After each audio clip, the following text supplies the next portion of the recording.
Jangan lupa like, share, dan subscribe.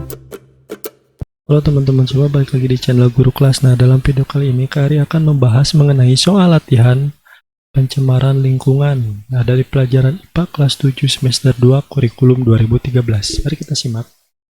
Soal yang pertama, suatu zat yang menyebabkan terjadinya pencemaran disebut apa? Oke. Yang A, sampah. Ini bukan. Ini merupakan contoh dari zatnya ya.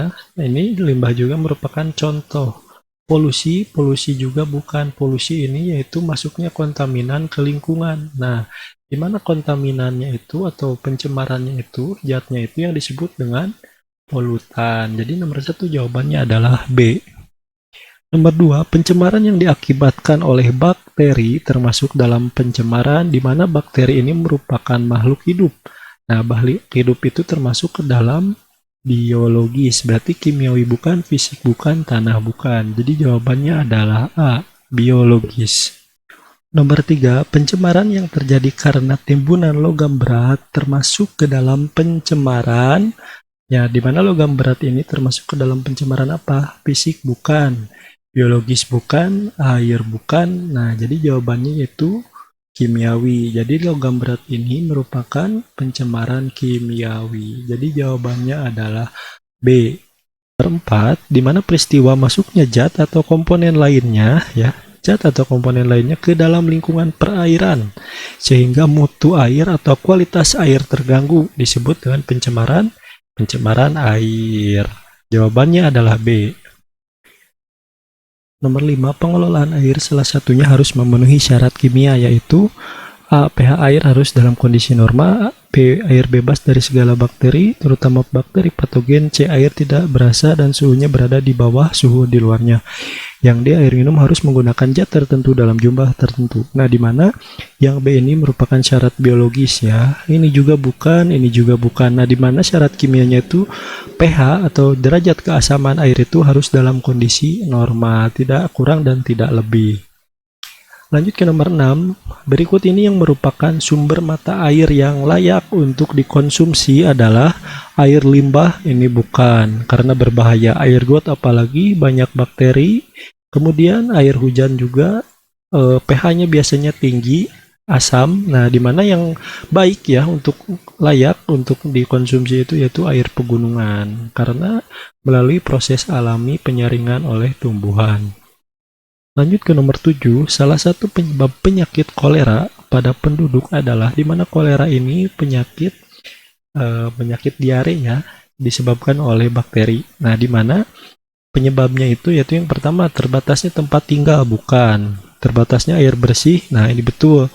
Terbatasnya udara bersih bukan, terbatasnya persediaan makanan bukan. Nah, di mana bakteri kolera ini ya, bakteri yang menyebabkan kolera ini hidup di perairan. Jadi jika terkontaminasi atau airnya tercemar, maka penduduk itu bakalan terkontaminasi atau tercemar oleh penyakit ini gitu, akan berdampak kepada masyarakatnya. Jadi jawabannya adalah B, terbatasnya air bersih penyebab dari penyakit kolera. Lanjut ke nomor 8, tanaman yang dapat dijadikan sebagai indikator terjadinya pencemaran air adalah teratai bukan, kangkung bukan, semanggi bukan. Nah, yang benar adalah D, eceng gondok. Kenapa eceng gondok? Karena eceng gondok ini menyerap berbagai timbal. Yang pertama itu ada timbal merkuri, kemudian zat-zat lain, logam berat ya yang dapat diserap oleh eceng gondok. Jadi ketika air di perairan atau di kolam, di danau banyak eceng gondoknya, berarti banyak sekali zat-zat logam berat yang ada di kolam itu. Jadi jawabannya adalah D, eceng gondok yang dapat dijadikan sebagai indikator pencemaran air. Lanjut ke nomor 9, salah satu cara mengatasi pencemaran lingkungan yang diakibatkan oleh limbah pabrik adalah A, mengolah limbah pabrik sebelum dibuang, B, menutup industri bahan kimia, C, membuang limbah pabrik sedikit demi sedikit, D, membatasi penggunaan bahan kimia. Nah, jadi salah satu yang cara mengatasinya itu yaitu yang A. Jadi harus mengolah dulu limbah pabrik sebelum dibuang. Nah, di mana pengolahan ini bisa dengan IPAL atau instalasi pengolahan air limbah. Nah, jadi ketika dibuang ke lingkungan, ke sungai, jadi airnya itu sudah bersih dan tidak mengandung zat-zat berbahaya. Lanjut ke nomor 10, jenis limbah pertanian yang dapat mengakibatkan terjadinya pencemaran lingkungan adalah sisa makanan. Yang A bukan, minyak bukan, deterjen bukan, merupakan limbah pertanian. Nah, yang limbah pertanian itu yaitu pestisida. Jawabannya adalah C. Nomor 11, berikut ini yang bukan ya. Yang bukan termasuk dampak negatif dari pembuangan limbah padat adalah A. Menurunnya kualitas lingkungan tanah, ini betul. Mengurangi keindahan lingkungan, betul. Kesuburan tanah meningkat, ini salah. Berkembangnya berbagai penyakit, nah ini juga betul. Jadi yang bukan dampak negatifnya itu yang ini. Jadi kesuburan tanah meningkat. Nah, dimana kalau banyak limbah padat itu bakal menurunkan kualitas tanah, mengurangi keindahan lingkungan. Jadi yang 11 ini jawabannya adalah C, kesuburan tanah meningkat. Lanjut ke nomor 12, salah satu upaya pengendalian hama yang tidak menimbulkan pencemaran lingkungan adalah dengan apa gitu? A. Penyemprotan dengan insektisida. Nah, ini bukan ya. Kemudian pengendalian dengan herbisida, bukan. Yang C. Pengendalian secara biologis, ini betul. Nah, yang D. Penyemprotan menggunakan pestisida, bukan. Ini merupakan bahan-bahan yang digunakan oleh bahannya itu kimia ya. Jadi ini bukan. Jadi jawabannya yang C, yaitu pengendalian secara biologis. Jadi secara biologis itu secara oleh predator alaminya gitu. 12 C jawabannya. Nomor 13, penyakit minamata di Jepang disebabkan oleh logam berat yang bernama apa? Nah, yang bernama merkuri. Jadi ketika merkuri ini dapat masuk ke tubuh, dapat meracuni tubuh kita. Jawabannya adalah C. Nomor 14, pengaruh DDT sangat berbahaya terhadap makhluk hidup. Apabila DDT terkumpul dalam tubuh burung betina akan menyebabkan A. Kematian, B. Kemandulan, C. Rusaknya organ tubuh, atau D. Menipisnya cangkang telur. Nah, yang menyebabkan itu akan menyebabkan kematian. Jadi DDT ini dapat menyebabkan ya menipisnya cangkang telur si burung. Nah, di mana si burung yang ada di dalam telur itu tidak akan berkembang dan akan menuju ke kematian gitu. Jadi jawabannya adalah A. Nomor 15, sampah plastik dapat menyebabkan terjadinya pencemaran tanah karena A. Tidak dapat dibakar, ini bukan. Mudah larut dalam air juga bukan. Sulit diuraikan oleh mikroorganisme, nah ini betul. Kemudian dapat meracuni habitat tanah, ini salah. Jadi yang benar jawabannya adalah C, karena plastik itu membutuhkan beberapa tahun untuk diuraikan ya. Jawabannya adalah C. Nomor 16, peristiwa masuknya zat atau komponen lain ke dalam lingkungan udara disebut pencemaran. Ini udara, ya pasti pencemarannya udara. Jawabannya D.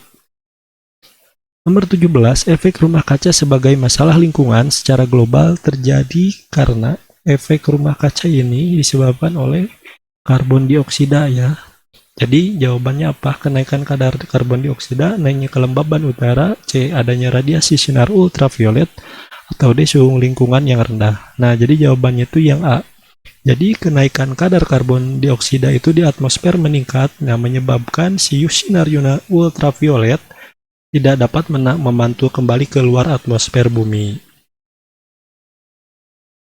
Nomor 18, di mana pencemaran CO atau yang disebut dengan karbon monoksida, sangat berbahaya bagi kesehatan manusia. Karena A. Daya tahan tubuh menurun, B. Menyumbat saluran pernapasan, C. Penyerapan oksigen terganggu, atau D. Penglihatan menjadi kabur. Di mana CO atau yang disebut dengan karbon monoksida itu dapat mengganggu atau menyumbat saluran pernapasan. Jadi berbahaya. Di mana CO ini bisa berasal dari asap kendaraan bermotor. Nomor 19, proses fisiologi pada tumbuhan yang mampu memperbaiki sumber daya udara adalah, jadi sumber udara itu yaitu oksigen. Adalah apa? A. Fermentasi, ini bukan. Transpirasi bukan, ekskresi bukan. Yang C ini betul, fotosintesis. Di mana fotosintesis itu menyerap CO2 kemudian dengan bantuan cahaya matahari, mengubah CO2 ini menjadi oksigen atau O2. Jawabannya C. Nomor 20, berikut ini merupakan bahan-bahan pencemaran udara yang merugikan manusia kecuali, nah ini udah ada kunci jawabannya C. Nah, kenapa? Ini NO2 ini, CO2 ini, CFC ini berbahaya atau bisa mencemari lingkungan udara karena ini dapat menyebabkan efek rumah kaca, ini menurunnya lapisan ozon ya, efek rumah kaca. Ini juga sama NO2 ini dapat mengganggu kesehatan. Nah, di mana oksigen ini adalah sumber ya, sumber oksigen ini sumber apa? Sumber kehidupan untuk makhluk hidup gitu. Jadi jawabannya adalah CO2 atau oksigen. Baik, terima kasih yang telah menonton video ini. Jangan lupa like, share, dan subscribe. See you.